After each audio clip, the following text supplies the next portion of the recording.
Bonsoir chers auditeurs et chères auditrices de notre web radio R212, notre auteur Abdelghany El Arras, en sa qualité d'expert invité, partage son avis et sa réflexion avec vous dans cet article intitulé « Défaillance de la plateforme simple de la DGI, les comptables en première ligne face à une crise numérique silencieuse ».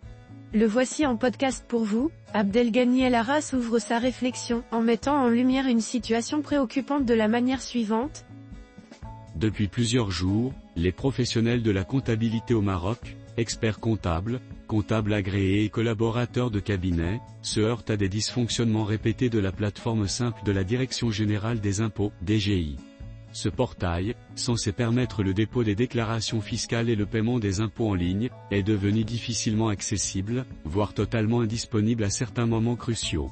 Il enchaîne en soulignant le caractère particulièrement critique de cette panne, survenue à un moment stratégique en disant « Cette situation survient à un moment particulièrement sensible, les dernières heures du délai légal pour la déclaration mensuelle de la TVA, de l'impôt sur les revenus professionnels, ainsi que le reversement des retenues à la source. » Pour des milliers d'entreprises, le non-respect de ces échéances entraîne automatiquement l'application de pénalités, de majorations et d'intérêts de retard, sans distinction entre les cas de négligence et ceux relevant d'un empêchement technique avéré.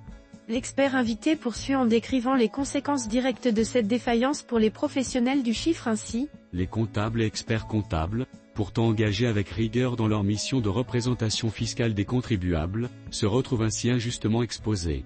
En première ligne, ils doivent gérer la pression des clients, l'incertitude opérationnelle et l'absence de communication claire sur l'origine et la résolution du problème. Pire encore, ils risquent d'être tenus pour responsables de retards dont ils ne sont en rien les auteurs. Dans une démarche d'analyse plus approfondie, Abdelghany El Arras rappelle la responsabilité fondamentale de l'administration publique dans cette crise. Il est essentiel de rappeler que cette panne prolongée relève de la responsabilité des services publics. Si cette interruption de service est due à une surcharge du système, à une défaillance technique grave ou, comme certains le redoutent, à une cyberattaque, l'administration fiscale se doit de faire preuve de transparence, de réactivité et de bienveillance. Il insiste ensuite sur l'enjeu plus large que représente cette situation pour la transition numérique des services publics de cette manière, dans un contexte où la digitalisation des services publics est présentée comme une avancée majeure. Il est impératif que des garanties solides soient mises en place pour sécuriser les plateformes, assurer leur disponibilité continue, et protéger les contribuables comme leurs représentants contre les conséquences de failles techniques imputables à l'État. Avec pragmatisme, l'expert propose une solution immédiate, à la fois concrète et équitable ainsi. À court terme, une prolongation officielle des délais de déclaration et de paiement s'impose. Cette mesure, simple et juste, permettrait de garantir l'équité fiscale et d'éviter une cascade d'injustices administratives.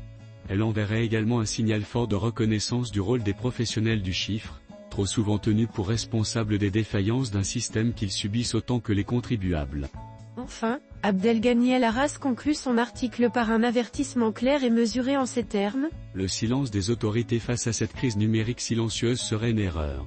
Il en va non seulement de la crédibilité de la transition digitale de l'administration fiscale, mais aussi du respect dû aux professionnels qui, au quotidien, assurent le bon fonctionnement du système fiscal marocain.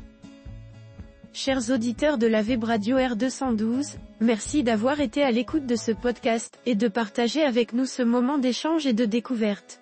Votre présence et votre fidélité sont notre plus belle récompense. On se dit à très bientôt, si vous le voulez bien. Avec toute notre gratitude, l'équipe de R212.